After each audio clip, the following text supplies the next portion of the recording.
সব প্ল্যান ছিল একদম জিরো, কিন্তু একটুখানি পাগলামি, কিছু কাছের বন্ধুর হাসি আর অজানার টান, এতেই শুরু হয়েছিল আমাদের ঘোরার গল্প।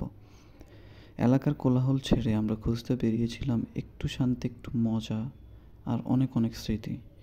চলো ঘুরে দেখা যাক সেই মুহূর্তগুলো একসাথে। জীবনটা অনেকটা স্কেলেটরের মতো, নিজে একবার সাহস করে পা রাখলেই পথ আপনাতেই সামনে এগিয়ে নেয়।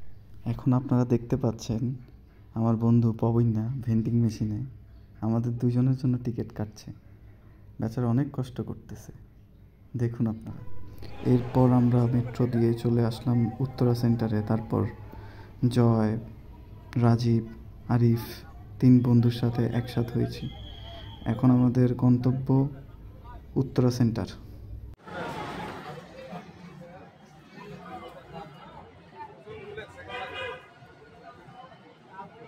দেখুন বন্ধুরা, আমাকে ভালো করে দেখুন, আমাকে চিনে রাখুন।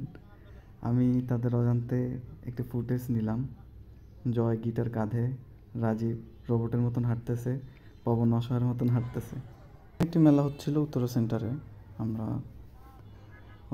মেলাটা দেখে দেখলাম যে কায়াকিং হচ্ছে, অনেক সুন্দর পরিবেশ।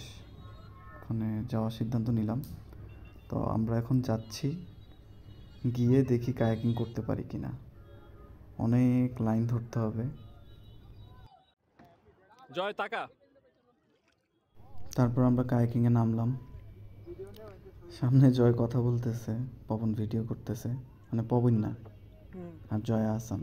আর আমি ও পাশ দিয়ে, দেখুন আমাকে, আমি বসে বসে, জয় আবার ফাইজলামি করতেছিল আমাকে, মজা করে বলতেছিল আমি নাকি কি বলে পরে নিষ্কাশন করতেছি। যাই হোক, তো অনেক মজার ছিল ব্যাপারটা, অনেক এনজয় করেছি। তো আপনারা যদি আসেন, আপনারা কায়াকিং করতে পারেন। আমরা 30 মিনিটের জন্য কায়াকিং করেছিলাম। এই ছিল আমাদের ভিডিও।